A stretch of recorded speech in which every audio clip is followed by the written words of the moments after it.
Alright guys, Razor Reviews here, and this is a Blu-ray and DVD update for December of 2011.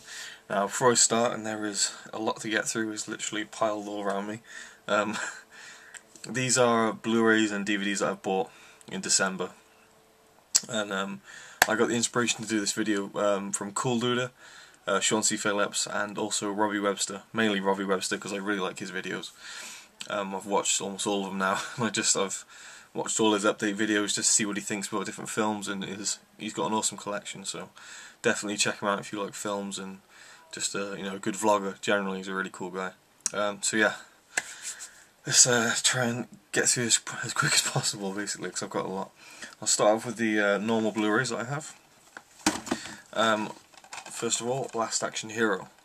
I got this for Christmas for my mum, and it is one of my favourite films. Already I can feel like this is going to take so long, but hopefully it'll stick with me. Last Action Hero is about a kid who is friends with an old man who's a projectionist in an old cinema that's shutting down. And this kid loves this series of films called the Jack Slater films, starring Arnold Schwarzenegger.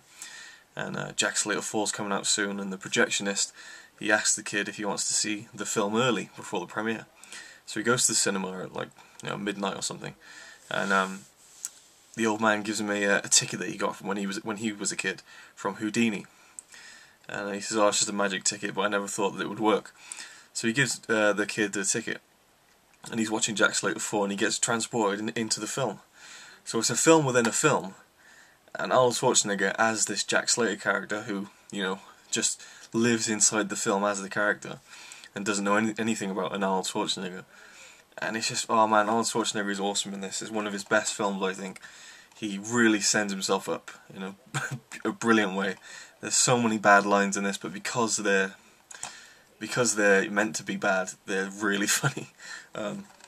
It's a brilliant film, and it's really underrated. People always say that it's awful. I mean, I saw an article about it recently where someone said it was one of the worst films ever made, and it's brilliant. I love it. The other one I got from my mum was Ghostbusters. Absolute classic. Don't need to say much more about that. Looks great on Blu-ray. What more could you ask for? Bill Murray, Dan Aykroyd, Harold Ramis, and yeah, just ghosts in New York City. It's amazing. Next up, I got these next two for £2 for £5 in That's Entertainment, which was an awesome deal. Lethal Weapon, the first one. It's not like a classic or anything to me personally, but it's just an enjoyable film. Danny Glover and Mel Gibson, just a brilliant teaming up in this film. These two cops. It's a good film to watch without kind of thinking too much. Next one, and I haven't watched this, and I want to do it the way Robbie Webster does it, which is he only shows the DVDs that he bought in that month and watched.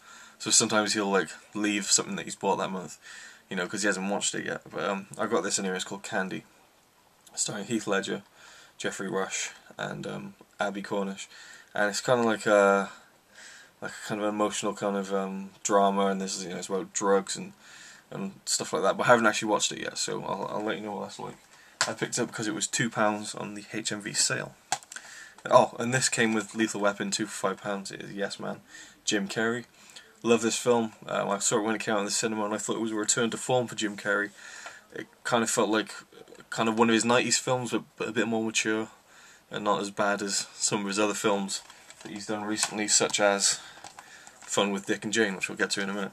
Well, just quickly, it's about his character kind of takes on this way of life where he has to say yes to everything. He meets someone who he hasn't seen in a long time, and they're doing great because they're following this yes kind of plan. So he gets into all sorts of trouble, and it's really good. And Zoe Deschanel is in it as well, and she's awesome. Where to go from here? Right, slipcovers. I've got Let Me In. It's a remake of it. I can't remember if it was I think it was a Swedish horror film. And yeah, this is it's pretty good. It's I won't go into the plot too much because I've got so much to talk about, but I'd say it's a pretty good film. Worth having for me. I'm not a huge fan of horrors, but some I like, and this one I did really like. Two here are the HMV.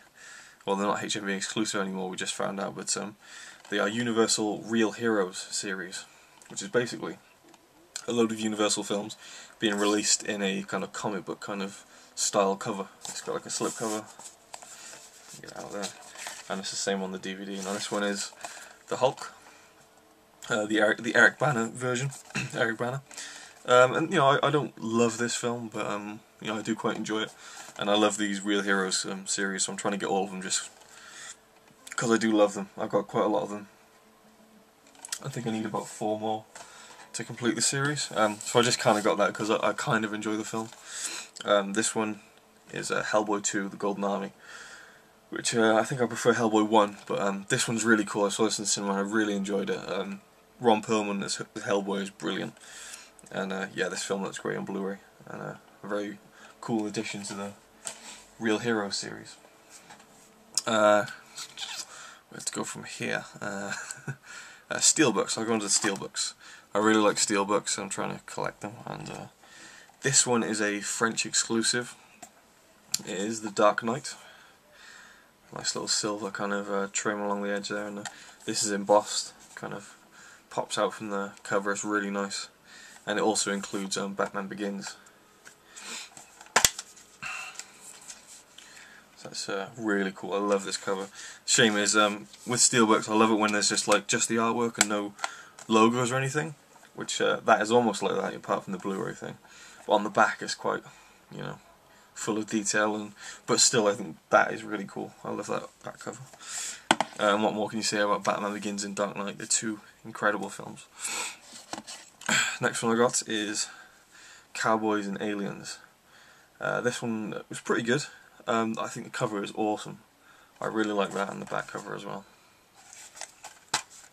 Really great steelbook. And the film itself, you know, it's what more do you want? Cowboys and Aliens. It's a western with aliens kind of thrown in. And you got Daniel Craig as the main character who kind of wakes up and he doesn't know where he is, and he's got this thing on his hand, which is kind of like a, you know, like an alien kind of contraption.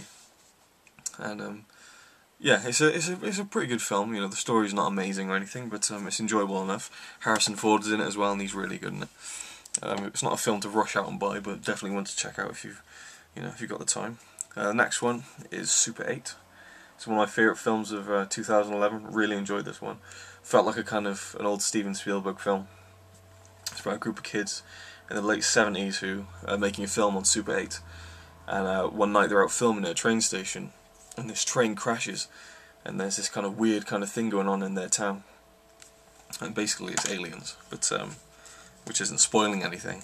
And you know, the military comes into the town, and the kids have got to try and, you know, they just kind of have an adventure based around that, really. But it's a really good film. I actually really enjoyed that one. And another one which was actually probably my second or third favourite film of the year is The Rise of the Planet of the Apes. And I love this steelbook. It feels really nice, and it's a great cover. And this is kind of like, it's kind of a prequel to all the Planet of the Apes films, and I haven't even actually seen any of the Planet of the Apes films apart from the Tim Burton remake, which I thought was okay. But this one is it's kind of just shows you like the origins of how like the apes you know, got their intelligence. Basically, that's kind of what it. And this film was really good. All the apes are computer generated, but not for 1 second did I kind of think, you know, oh, this is computer generated, because usually CG kind of takes me out of films, and I'm not really a huge fan of it, especially when it comes to stuff like this. But it really sold me, and there's just some great moments in it that I really kind of got quite emotional at, just, you know, from pixels, you know, being animated. Andy Serkis plays the main ape, Caesar, and does a great job because the character felt really real. James Franco was kind of like the main human in the film, and he was pretty understated, did a good job. And his father, John Lithgow, was amazing, really good. Absolutely loved this one. One more steelbook. Oh no, there's another one, but I'll get to that at the end. Resident Evil Afterlife. Not a huge fan of these films, but I do enjoy them, and my fiance loves them. And this cover's awesome. Really nice packaging, and I like the umbrella kind of Blu-ray disc there. And this one is just like, you know, it's the 4th in the series, and it's just Alice kind of continuing her adventure of just finding survivors and fighting zombies, basically. Right, I go to box sets now. Oop. They nearly all fell off then. This one is a TV series. It's the only TV series I've got.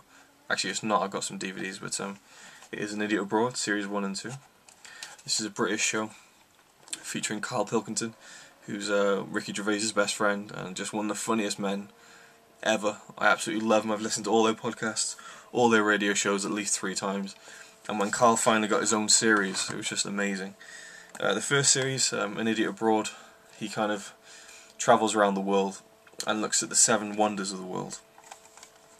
And it's just great because he's so how to explain really. Carl Pilkington, he doesn't really he's not a normal person really. He just goes to these different countries and he just talks to people, you know, who you can't even understand what they're saying, but he somehow gets on with them. He's got no kind of it's hard to explain really. He's got no it's like no filter in his brain. Sometimes he'll just say something, you know, and sometimes it's really funny because it's something you just normal people wouldn't say, or you know, it's actually quite, you know, endearing at times. And the second series is The Bucket List, where he just kind of does things that people kind of want to do before they die. I'd say the first series is better as a series, but the second one is hilarious. The second one is so funny. So yeah, this is awesome. It looks great on Blu-ray as well, even in HD. Next one, 3 of my favourite films of all time, the Back to the Future trilogy. Now, this is the main reason I wanted to get Blu-ray player in the first place when this came out. I mean, it's amazing. I've seen all the documentaries because I downloaded them when they were, you know, illegally available on the internet. But I knew I was gonna buy this set at some point anyway, so I didn't feel too bad about it. This is just a beautiful set. Absolutely love it. Got some great inner artwork as well. And yeah, these films just, you know, obviously they're not going to look incredible on Blu-ray because they are, you know, films from the 80s. It seems to me like when it comes to Blu-ray, you kind of, if you see a film from like the 40s or the 50s on Blu-ray, it looks amazing. And then films from like the 80s or so, it's kind of a bit more grainy, you know. But yeah, Back to the Future. What more can you say about Back to the Future? It's a classic series. The first one is one of my favourite films of all time. You know, and I've got this on DVD. I've got the VHS box set. You know, I've been a fan since I was, you know, since I could watch films. And the third one used to be my favourite when I was a kid. When I was a teenager, my favourite was the second one because of everything where they kind of revisit the first film. But now, you know, you can't argue with the classic, the first one, the original. Absolutely brilliant. Next one here is a blind buy for me. It's the Clint Eastwood Spaghetti Western trilogy, the Dollars trilogy. Now in this we have A Fistful of Dollars. Now this one, I've only watched 2 of these yet. Fistful of Dollars is basically a remake of Yojimbo, which is a Japanese Kurosawa film which I love. And I thought maybe that this was the original and Yojimbo had really, you know, it was a remake. But it was the other way around. This was the remake, only they didn't say it was, and they actually got sued because of that. And I was watching this, I was thinking, man, this is really similar to Yojimbo, and by the end I'm like, this is Yojimbo, they're completely ripping it off. But it's great. I didn't even know what a spaghetti western was. It's Italian made film, so everything's dubbed, you know, even Clint Eastwood's English lines sometimes are off. They didn't record any audio during this, it was just all done in post. But yeah, it's really entertaining. Clint Eastwood is just such a badass in this film, and he really carries it along just with his kind of silent charisma. The next one, and these all films, they're kind of loose. They're not even sequels really, they're more just kind of like him playing similar characters, I think. The next one is For a Few Dollars More. And, sorry, I just got a text message there. The next one is For a Few Dollars More. And this one is about Clint Eastwood. He's a bounty hunter in this one. And there's another American guy in this called Lee Van Cleef. That's the actor's name, I forget the character's name. So these 2 bounty hunters, they're after this guy called Indio. And Lee Van Cleef's bounty hunter character, who's slightly older and more wise than Clint Eastwood's character, he's got a personal reason to catch Indio, so they decide to kind of join forces to capture him and get the reward and stuff. But they kind of like, you know, they're kind of a bit not sure of each other at times and stuff. But I'm going to be doing in-depth reviews of these for the Epic Film Challenge anyway, so if you want to know what I thought of these films in depth, then you can check those out, which will be going up soon. And the next one is, of course, The Good, the Bad and the Ugly. And I haven't watched this yet because it is 3 hours long, and one of these films I kind of watched a bit of, and then the next day I finished it. But this one, you know, I really want to watch it all in one go. I really like Fistful of Dollars, and this one blew me away. The ending to this film, for a few dollars more, is fantastic. It was just so emotional. It was amazing. It's one of my favourite endings to a film of all time. Absolutely loved it. So that was a great blind buy. The Spaghetti Western trilogy. Next up, this will be a quick one. It is the Alien Anthology, and I already have it. But as you can see, there's a difference. Now, I bought this a couple of months ago. Have yet to watch it. Love the Alien films, and I saw this in Blockbuster, and it is the original release, which is the Digipack. So it's like a fold-out book, like the Back to the Future one. Whereas the one I have now is just kind of like a reissue, where all the discs are just in a big thick Amaray case, which is okay. You know, I've got no problem with that, but it's just kind of a bit boring, really. And I love the Alien Quadrilogy set, which I had, you know, when it came out. And I saw it in Blockbuster and I thought, man, I really want the Digipack, you know? So I checked online to see how much I could sell this for, and if I did, it turns out that for the price that I was getting the original for, I'd only be paying like £2 to get this version, so I thought, I'll do it. Because it's a lot bigger, it looks a lot better on the shelf, which is a stupid reason to buy it, I know. And but the Digipack is amazing, it looks nice artwork and everything. Then I went on this Blu-ray forum I go on, Blu-ray.com, and someone said that this is really rare, especially sealed, and that I should keep it because it's a collector's item. And I don't know, I'm not sure whether I'm going to do that. I'm not sure yet, I'm undecided. Maybe you can help me, tell me if I'm just being stupid, but as for now I'm keeping it sealed. But you know, I'm not one of those guys who likes to keep things sealed. You know, I want to watch my Blu-rays, but you know, it is anyway, a classic set of films. Haven't watched any of them yet on Blu-ray, but the first two I love. The third one, nah. The fourth one, entertaining, but it's not really an Alien film to me. But the first two are absolute classics. But yeah, let me know what you think about whether I'm just being stupid on that one. I'm not quite sure. Here's the big one, the Grand Master of all the box sets this month. I'm definitely not going to be able to have this many next month. The Lord of the Rings Extended Edition. Now, this is just awesome. I got it for a really, really good price, and I just love it. You have there, you know, there's videos on YouTube where you can have a look at, you know, what the set's like and everything. But inside we have 3 thick cases. They're really nice, and inside there's 5 discs for each film. Now, personally, I have the extended edition DVD box set, and I think that's the best DVD box set ever made. The special features are so comprehensive, it's unreal, and you get all of that on this, along with the films on Blu-ray, the extended editions. And you also get a bonus disc that was on the limited edition DVDs, which I didn't get, which is a whole other set of documentaries, so I'm looking forward to watching them. But yeah, I haven't watched these again on Blu-ray yet. I'm really waiting for the right time to kind of get stuck into them and so on, maybe watch them with my fiance. And Fellowship is my favourite. Two Towers is awesome. So is I was going to say King of the Ring then. Return of the King. But Fellowship has always been my favourite. And again, just ploughing on with this, Inception. An amazing film. And this is a briefcase version.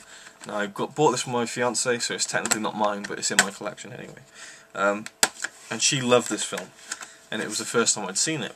And I was thinking, oh, it's going to be too complicated. You know, I've heard things about, you know, the plot where it's really complicated and everything, but it was actually amazing. I really, really enjoyed it. It's one of those films where like everyone was raving about it, and I thought maybe it's just going to be overrated, but I absolutely loved it. And it comes in this briefcase, which is kind of you know, plays a big part in the film. So you open it up there. Ooh. And the DVDs. It's supposed to be inside securely. Comes in a slipcover as well. Really nice. Inside the briefcase there, you have like art cards and like a manual for the, you know, the briefcase. And in here, we'll get there eventually. In there is the spinning top. I'll try and get it out. Yeah, that's really cool. As soon as I got this, my fiance just played with the spinning top for about an hour. And I was like, sure you don't want to watch the film or anything? So yeah. Inception, you know, I'm sure most people have seen this by now, but it is basically about people who kind of go into dreams and, you know, well, the whole point of this one is that they've been given a job to go into someone's dream and plant an idea, you know, Inception. And it's supposedly like the hardest thing that you can do. So Leonardo DiCaprio is leading the team, and he's got like a team of people with him to kind of, you know, build these dreams, and they basically go through different layers of dreams, like a dream within a dream within a dream, and it's just, it's a mind-blowing film with a real emotional centre as well, which really impressed me. Now, I think I'm going to do DVDs now, because there's a few more Blu-rays, but they're part of like a whole set. Actually, one more. Rush the Time Machine Tour, 2010 to 2011. This was the tour that I went to in May of 2011, and yeah, this is just awesome, just an awesome tour, and it looks great on Blu-ray. DVDs quickly, 3-film box set, Fun with Dick and Jane, which was okay. The Cable Guy, which I just love, you know, just about Jim Carrey. He's kind of like a cable guy, and he kind of gets too close with one of his customers, and it just gets really weird. And yes, I think it's a classic Jim Carrey film. And Liar Liar, which is about Jim Carrey playing a lawyer who obviously lies all the time, and then one day he's not able to lie. So that pretty much sets up the whole film, and that's another classic. Fun with Dick and Jane really stands out like a sore thumb in this set, but you know, I really like these two, so I got that for that. We have a Steelbook DVD, Anvil, the story of Anvil. This is basically a music documentary about a band called Anvil, who were they're Canadian, and they made a really kind of like influential metal album in 1982, and then they kind of just faded into obscurity. And people like Metallica and Slayer and so on just kind of picked up the pieces, and you know, kind of were really influenced by them. So this is a really good watch. It's made by the same people who made Rush Beyond the Light Stage, which I love. It wasn't as good as that, obviously, but it was a good watch. Next up, this is the Akira Kurosawa Samurai Collection. I had a lot of trouble getting this box set. I'll just leave it at that. A bit of dust on it. But yeah, inside we have 5 films. We have Seven Samurai, of course. Absolutely classic film about 7 samurai who are kind of are brought together to go to this village to defend them from these kind of what's the word? See, it was a while since I watched this. Anyway, there's these people who are coming into this village and kind of taking all the crops and stuff, and just kind of, you know, just ruining their lives basically. So these samurai come in to help, and it's just an epic film. I absolutely love it. I love these old Japanese films, especially Kurosawa. We have Throne of Blood, which is kind of a Macbeth take on Macbeth. I haven't watched this one yet. I have watched the other 3 though. Hidden Fortress. This is a film that was said to kind of influence Star Wars a lot. I don't see it, but I did really enjoy it. It's a really cool adventure film about a princess and a general who's kind of helping her to kind of cross borders in Japan. And they're trying to get her gold through as well. But it's just a really fun film. Quite a bit of comic relief in it as well. It felt, sorry, something's going on in my throat at the moment, in my chest. It feels a bit like Star Wars in terms of like the feel, like adventure, a bit funny, that kind of thing. But otherwise, yeah, I don't really see the resemblance. This one, Yojimbo, which I mentioned earlier. It's about a masterless samurai who kind of just ends up in this town, which has kind of like 2 opposing kind of sides of the town, and they both see him. He comes in with his samurai sword, and they both want him to be like their bodyguard, and they kind of like bid for him and stuff, and like all kinds of mind games go on. He plays them off each other, which is basically what happens in A Fistful of Dollars. This one is amazing, absolutely loved it. The main star, Toshiro Mifune. He's in most of Kurosawa films. I absolutely love him. He's brilliant. And the final one is Sanjuro, which is kind of a sequel to Yojimbo, the same character, and yeah, I really like this one as well. Not as good as Yojimbo, but there's a scene at the end of this which is probably on my top 5 favourite endings to a film. It's brilliant, and if Robbie Webster does watch this, I want to know what he thought of this, because I know he got it on Criterion Collection, which I'm really jealous about. So yeah, that was that. And if you're still watching this, well done. That's all I got to say. This one I can do really quickly. These are going really cheap. They are Simpsons Season 1, Season 2, and Season 3. I thought I'd get the first 3 seasons. They had them all for £10 each. And I think I had 2 of them like years and years ago, and I sold them eventually, but I really love them. The first, you know, say 6 seasons were that was the best era of The Simpsons. I think, absolutely brilliant show, and you know, what more could you want, really? It's just it's a brilliant show with a great heart, really funny.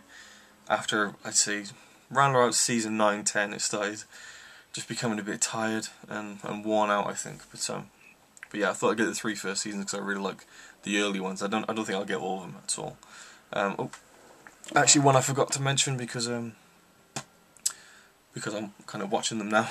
The Superman Motion Picture Anthology, 1978 to 2006. I've not seen any of these films, and I've currently watched the first 3. This is a really nice set.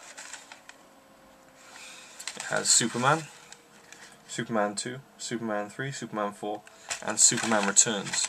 Now it also has an expanded edition of Superman 1 and the Richard Donner cut of Superman 2. Superman 1 was kind of not what I was expecting. There was a lot of kind of setup for the origins of Superman.